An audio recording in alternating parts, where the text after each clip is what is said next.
Bapa di surga, di dalam nama Tuhan Yesus, kami sungguh bersyukur atas segala kebaikan dan kemurahan hati-Mu.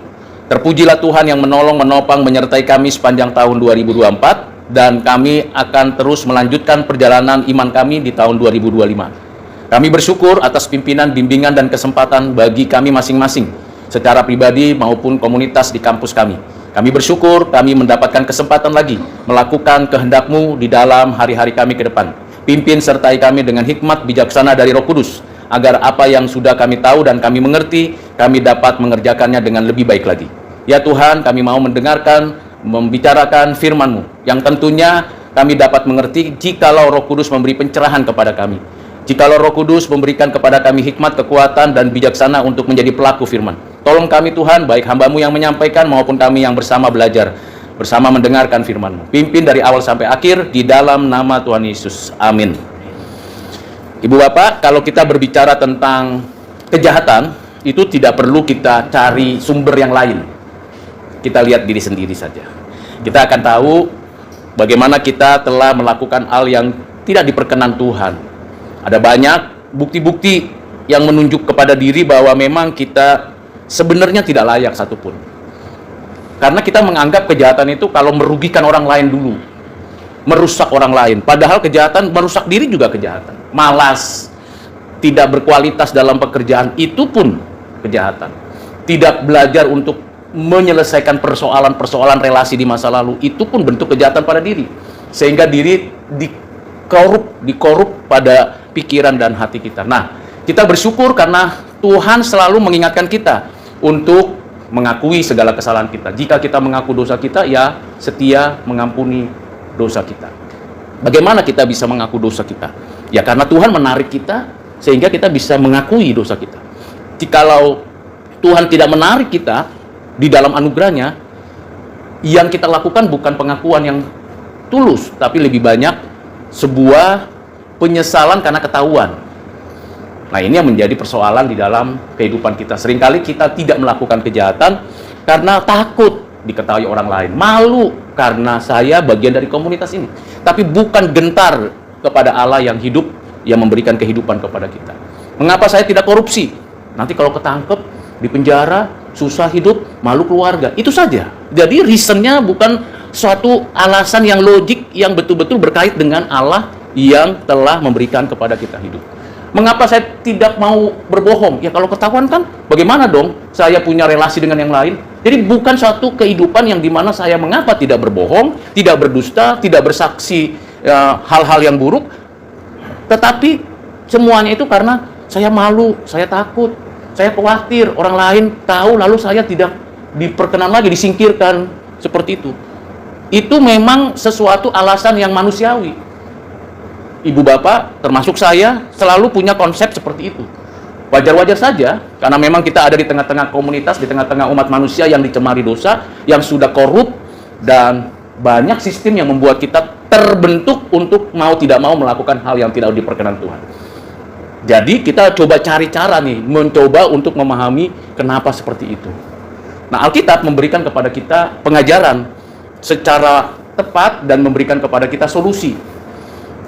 Di dalam Roma pasal 3, kita sudah mendapatkan pengertian dari ayat 10 sampai dengan ayat 18.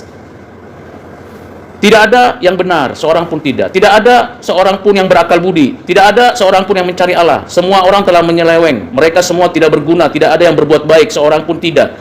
Kerongkongan mereka seperti kubur yang ternganga. Lidah mereka merayu-rayu, bibir mereka mengandung bisa, mulut mereka penuh dengan sumpah serapah, kaki mereka cepat untuk menumpahkan darah. Keruntuhan dan kebinasaan mereka tinggalkan di jalan mereka, dan jalan damai tidak mereka kenal. Rasa takut kepada Allah tidak ada pada orang itu. Bapak Ibu, kalau kita perhatikan ayat-ayat ini, kita satu sisi mengakui dan menerima, itulah saya, itulah kita. Tetapi kalau kita berhenti di sana, maka kita tidak punya satu kekuatan untuk bangkit dan berpengharapan yang baru. Itu sebabnya ketika saya membaca bukunya Jonathan Edwards, Orang Berdosa di Tangan Allah yang Murka, sebuah buku kecil dari khotbah beliau di satu tempat dalam pelayanannya, memberi penjelasan memang kita orang berdosa di tangan Allah yang murka. Artinya keadaan saya, ibu bapak sekalian, adalah keadaan yang berada dalam penghukuman Allah. Tetapi mesti diingat juga, satu sisi Allah adalah Allah yang beranugerah. Walaupun kita berdosa, tetapi selalu masih ada anugerah secara umum. Sehingga tidak bisa kita berdosa atau berbuat jahat sebebas-bebasnya, sehebat-hebatnya, seluas-luasnya, tidak bisa. Melalui anugerah umum ada batasan-batasan, tahanan-tahanan yang kita bisa tidak lakukan. Sarananya apa? Paling tidak yang saya lihat paling tidak ada 4. Yang pertama adalah keluarga. Melalui keluarga, orang tua, entah kakek nenek, entah kakak adik, memberikan ingatan-ingatan jangan lakukan ini dan itu. Sehingga walaupun kita melakukan, kita diingatkan melalui keluarga. Itu pentingnya persekutuan keluarga. Itu pentingnya kekompakan, keharmonisan keluarga. Karena melalui keluarga kita saling diingatkan. Itu sebagai bagian sarana Tuhan untuk membuat kita tidak berdosa terus-menerus.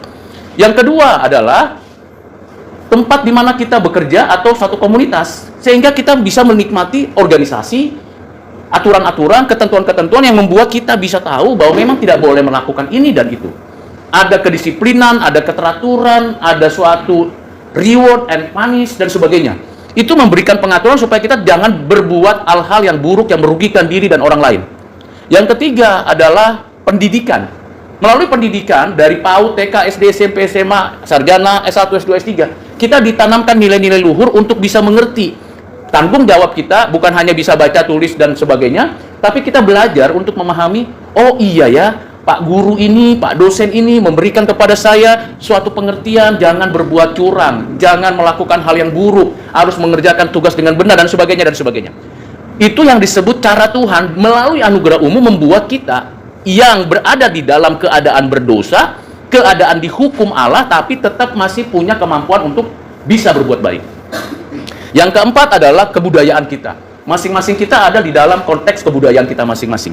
Dan tradisi-tradisi baik dari orang tua, keluarga, dan kebudayaan kita memberikan kepada kita suatu tuntunan. Kalau sama orang tua, seperti ini loh hormatnya. Kalau sama keluarga, yang ini harus seperti ini. Ada ketentuan-ketentuan yang tidak tertulis, tapi membuat kita berjaga-jaga ketika membangun relasi sehingga tidak menimbulkan konflik, tidak menimbulkan kesusahan, kesulitan bagi orang lain. Nah, paling tidak 4 hal ini, termasuk nanti yang kelima misalnya pemerintah. Pemerintah memberikan kepada kita ketentuan-ketentuan yang berlaku, termasuk menjaga kita dari suatu tindakan jahat. Misalnya ada aparat pemerintah, ada aparat keamanan dan sebagainya. Itu kan membuat kita tidak bisa sembarangan berbuat ini dan itu. Itu satu sisi dari keadaan kita yang berdosa di dalam penghukuman Allah karena keberdosaan kita. Tetap ada anugerah umum Tuhan yang memberikan kepada kita pemeliharaan. Itulah sebabnya mengapa ada orang yang jahat tetap bisa menikmati hidup. Ada orang baik tetap juga menikmati hidup. Ada orang yang bisa melakukan hal-hal yang luar biasa sampai kita bilang, oh, kenapa orang ini bukan orang percaya, orang ini begitu jahat tapi masih bisa melakukan hal yang baik kepada keluarganya. Karena anugerah umum. Nah, ini kenyataan yang pertama, Ibu Bapak, supaya kita bisa lihat dulu keseimbangannya. Tetapi fakta yang lain adalah, mengapa saya, Ibu Bapak, bisa berbuat dosa? Kok mau? Kok berada di dalam keadaan ini? Apa yang menyebabkan itu?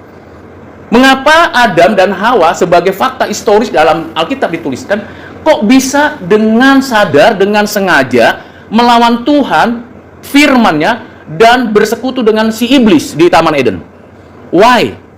Kan ini menjadi pertanyaan. Lalu kenapa juga mereka, Adam dan Hawa yang berbuat, kita juga tidak kenal wujudnya bagaimana, entah tinggi, entah ganteng, entah cantik, entah bagaimana kita tidak tahu, tetapi mengapa saya ikut-ikutan di dalam keberdosaan mereka? Ini kan sesuatu yang kita mesti pikirkan. Nah, di dalam ajaran Alkitab, kita mengetahui dulu siapa saya, siapa kita sebagai manusia.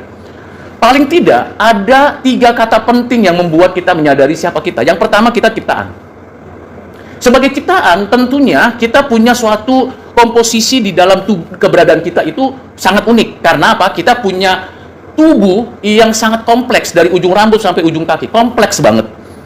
Dan kita punya anggota tubuh yang begitu hebat, bisa menggerakkan tangan, kaki, dan bisa melangkah, bisa melirik kanan kiri, dan kita bisa dengar. Itu semua kompleksitasnya diatur oleh satu, namanya otak. Dan Tuhan ciptakan itu di dalam tubuh kita. Jantung berhenti karena otak tidak lagi memberikan gerak kepada jantung. Kita bisa melangkah, dan saya bisa berbicara dan mengungkapkan kalimat, kata, dan semuanya dengan baik, itu karena otak. Jadi otak ini sangat esensial pada tubuh. Tetapi tidak akan bisa mengerjakan itu, berfungsi dengan baik kalau tidak ada nyawa, yaitu jiwa atau roh yang diberikan Tuhan. Jadi sebagai ciptaan kita punya tubuh yang begitu kompleks dan punya jiwa yang menghidupkan tubuh. Dari mana jiwa ini? Dari Allah. Dan kita dibentuk dari konsepsi pada rahim ibu kita masing-masing. Itu dibentuk sedemikian rupa, seiring dengan pembentukan anggota tubuh kita begitu kompleks, seiring juga roh Tuhan bekerja di sana, membuat kita akhirnya ketika dilahirkan jadi makhluk hidup. Dan kita bisa menangis, teriak pertama sekali, ketika bayi itu pertama keluar dari rahim ibu, bayi itu menangis, tetapi yang menyaksikan tertawa. Begitu kita nanti meninggal dunia, yang lainnya menangis, dianya sudah tersenyum. Nah, ini adalah suatu kenyataan. Bayi waktu keluar dari rahim ibu harus nangis. Kalau nggak nangis, dipuk bagian belakangnya oleh dokter supaya dia jantungnya beroperasional dengan baik. Maka sampai diangkat, dipuk supaya nangis dia. Ya, saya tahu begitu karena saya sudah 3 kali menyaksikan anak saya lahir dari rahim istri saya. Jadi saksikan sendiri. Jadi kenyataan seperti itu. Tapi saya juga saksikan ayah saya, kakek saya, ibu saya, mertua saya meninggal, senyum. Kami yang menangis, gantian. Jadi disambut dengan sukacita, diakhiri dengan duka cita. Itulah kenyataan hidup manusia. Tubuh dan roh, ada hidup dan kehidupan. Begitu terpisah, itulah namanya meninggal dunia. Itu yang disebut dalam bahasa Alkitab kematian. Itu pertama. Nah, dalam hal seperti itu, semua secara natural akan bisa mengetahui dan mengerti. Tapi bagian kedua adalah kita manusia pribadi. Sebagai pribadi, kita punya kemampuan berpikir, kemampuan berelasi, dan kemampuan untuk mengelola bumi. Tuhan berikan itu.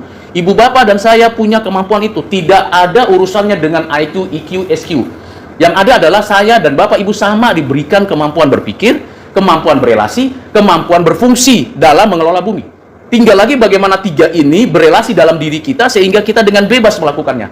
Nah, antara ciptaan dan juga kita sebagai pribadi itu menyatu dalam diri kita. Sebagai ciptaan saya tunduk kepada Allah, saya menerima apa yang Tuhan sediakan, tumbuhan, binatang, air, udara, gaya gravitasi dan semuanya. Kita terima dengan baik dan Tuhan berikan itu. Entah dia orang jahat, orang baik, orang percaya atau tidak percaya, kita menikmati itu dalam anugerah Tuhan. Tapi sebagai pribadi kita tahu bahwa kita punya kebebasan. Bebasnya kita karena apa? Kita diciptakan menurut gambar rupa Allah, image of God.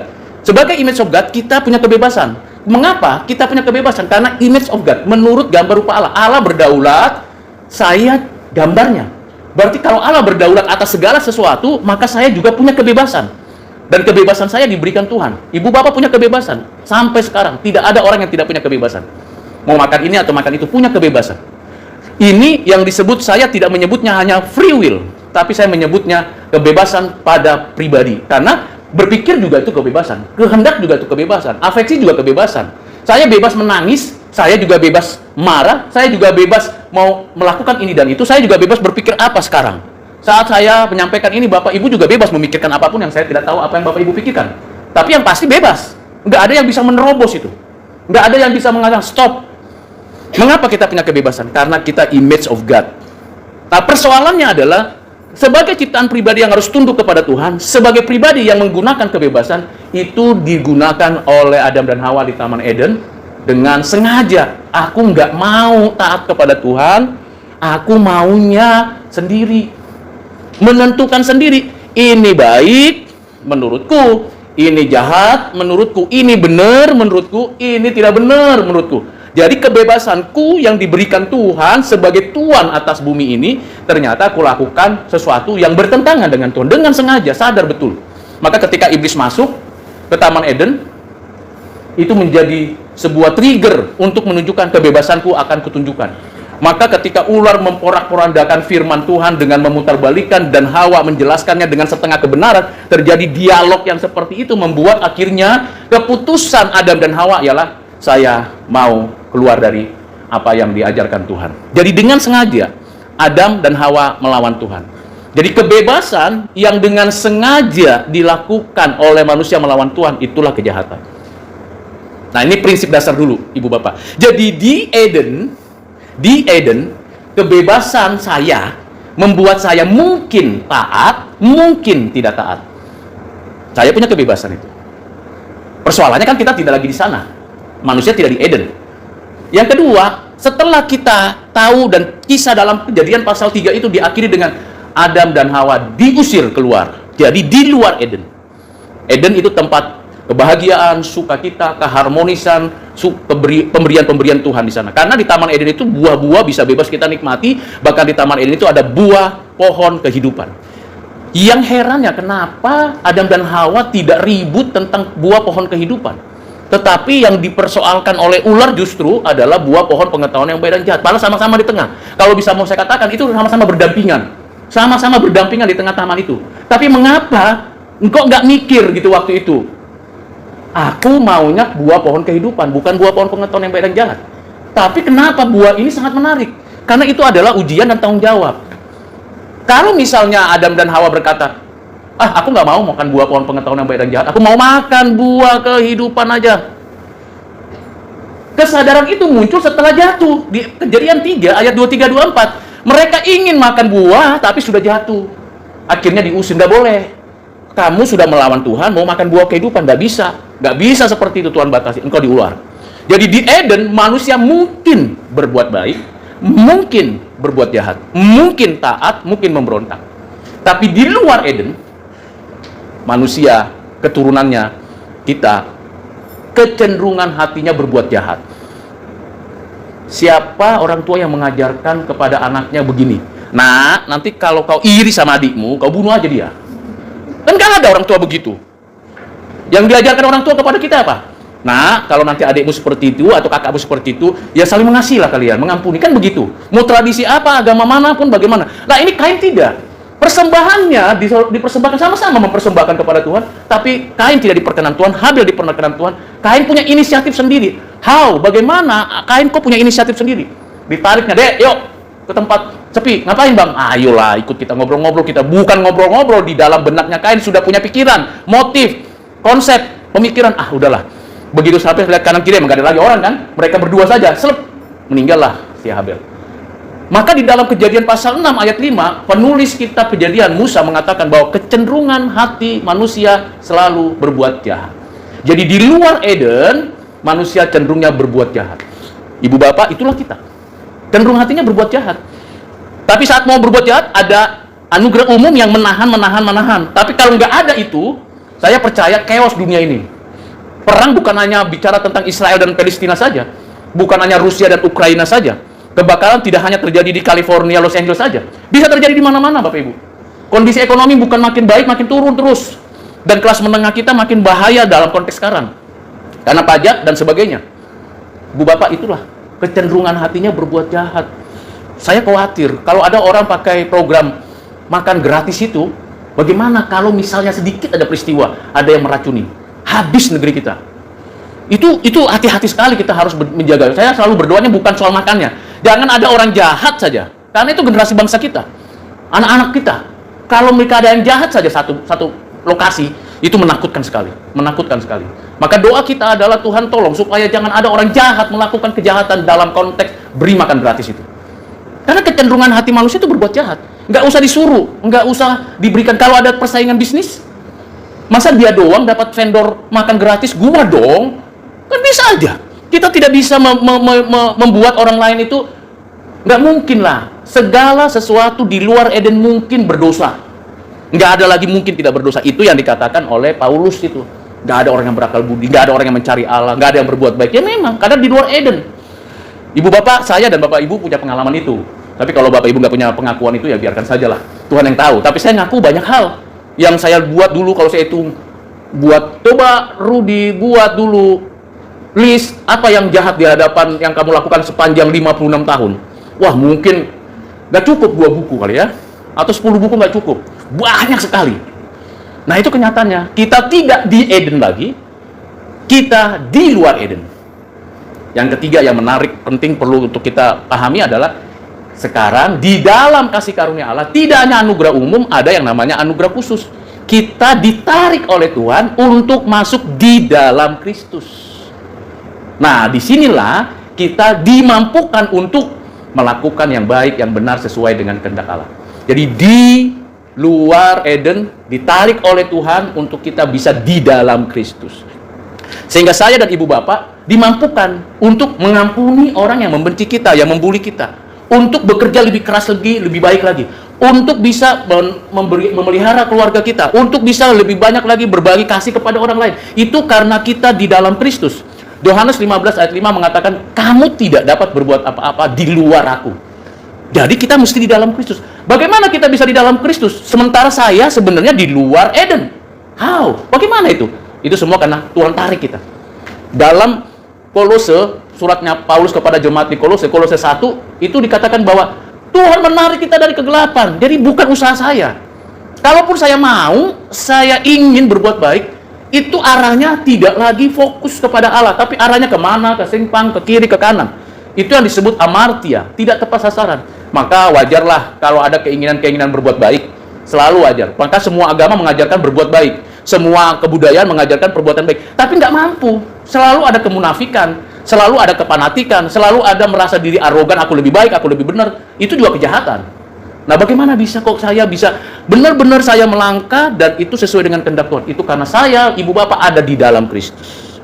Bagaimana bisa dalam Kristus? Anugerah. Anugerah yang memberikan kepada kita mendahului semua anugerah yang kita terima.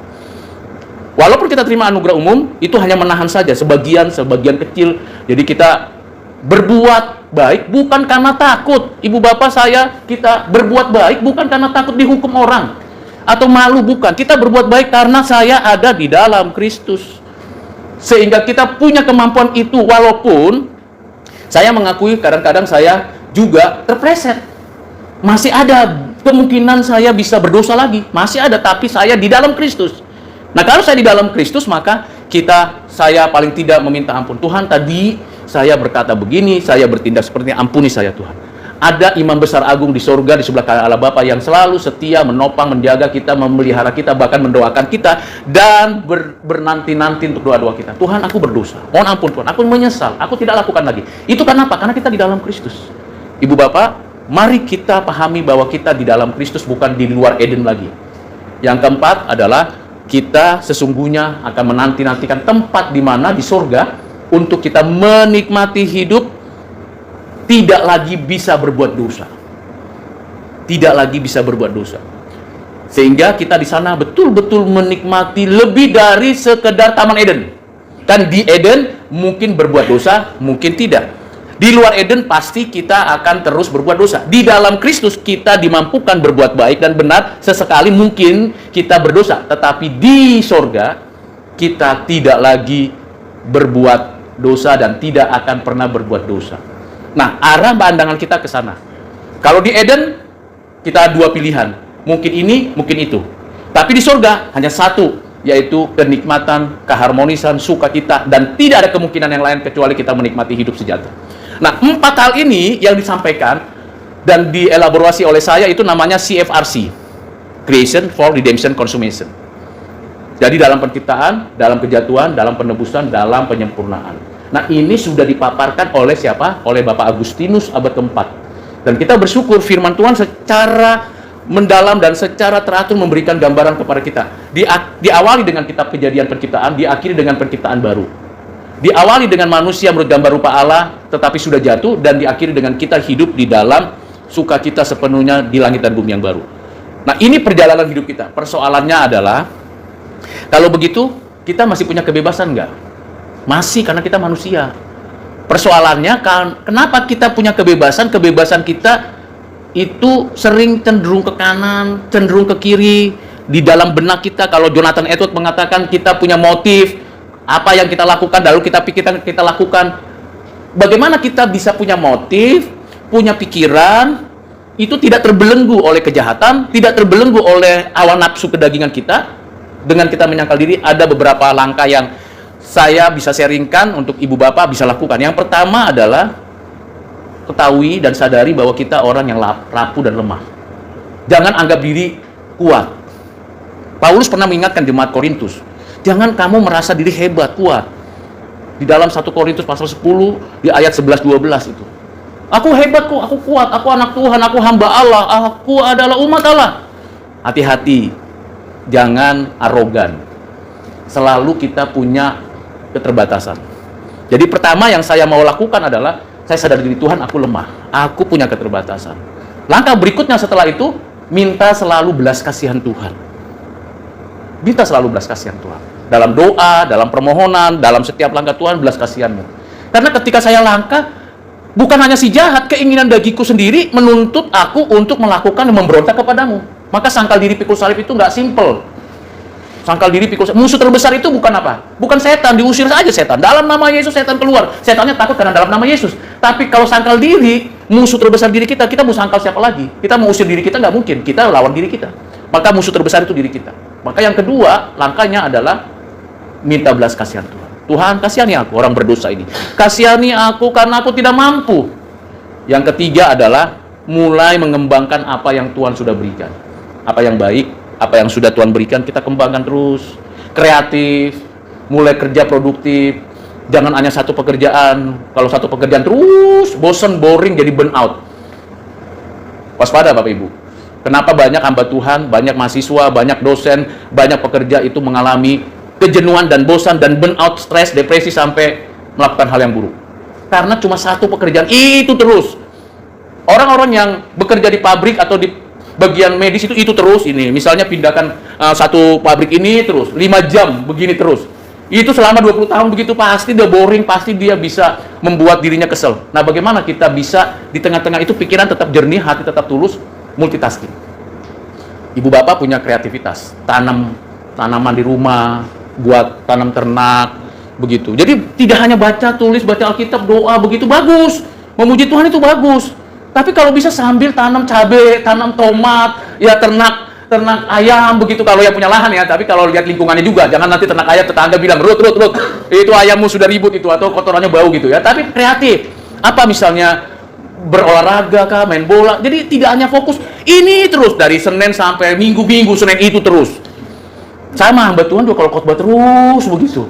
Itu juga bosan Bapak Ibu. Bukan bosan apanya. Mungkin saya yang nggak bosan, tapi orang yang dengar bisa bosan. Bisa. Itu fakta kok. Kita nggak usah tutup-tutupi kenyataan kita. Maka yang ketiga adalah langkahnya kreatif. Kreatif. Buat sebuah inovasi apapun. Itu akan membuat kita lebih enjoy menikmati hidup.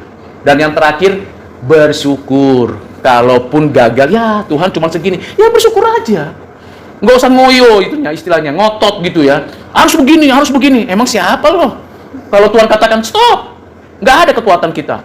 Maka yang keempat adalah bersyukur Ibu Bapak. Nah, bersyukur itu membuat kita punya gairah lagi. Mulai lagi dari awal. Tuhan, memang aku lemah, aku butuh belas kasihan-Mu, aku mau lebih kreatif lagi. Itu membuat kita benar-benar di dalam Kristus tidak lagi punya keinginan berbuat jahat. Kalaupun terpelosok jatuh dikit gitu ya, sampai luka-luka misalnya, ya kita balik lagi. Nggak usah malu kalau kita punya kekurangan. Yang malu adalah sok tahu tapi nggak ngerti apa-apa. Nah, itu bahaya sekali. Merasa diri punya otoritas, punya kekuatan seolah-olah dia tahu semuanya. Enggak. Kita punya terbatas masing-masing. Nah, kita bersyukur kalau kita bisa mengerjakan itu dengan baik, dengan sukacita. Sehingga kita punya daya tahan nih melawan kejahatan pada diri. Aku mau nonton film kungfu atau baca Alkitab. Siapa yang menyetir itu dalam pikiran kita? Ya kita. Enggak lah, aku mau nonton aja. Sehebat-hebatnya istri atau suami atau anak melarang kita, tetap aja kita punya motif, punya kekuatan. Karena kebebasan itu. Tapi kalau kita dalam hati kesadaran, oh iya ya, ini enggak. Oke, kita batasi, ada batasan-batasan yang kita kerjakan. Sehingga apa yang dikatakan Roma pasal 3 ayat yang ke-10 sampai 18, itu betul-betul kita hadapi dengan suatu sikap hati yang bersandar, bergantung sepenuh kepada Tuhan. Kiranya renungan singkat yang saya sampaikan, sharing saya dapat menolong kita semua, termasuk saya, mengingatkan kita untuk bersyukur kepada Tuhan. Mari kita berdoa. Bapa, terima kasih. Kami bersyukur karena Engkau ciptakan kami sebagai ciptaan pribadi menurut gambar rupa-Mu. Kami bersyukur kami tidak lagi di Eden, kami tidak lagi di luar Eden, tapi kami di dalam Kristus, menuju tempat di surga. Kami bersyukur karena Engkau pimpin sertai kami supaya kami tidak melakukan kejahatan dalam segala bentuk apapun. Seringkali kami jatuh, seringkali kami lalai, seringkali kami sombong, angkuh, arogan. Tolong kami Tuhan, supaya tiap langkah kami diperkenan oleh-Mu. Dan biarlah kami dimampukan untuk menjadi pelaku firman, bukan hanya pendengar saja. Terima kasih Bapa, kehendak-Mu yang jadi dalam nama Tuhan Yesus, kami berdoa bersyukur. Amin.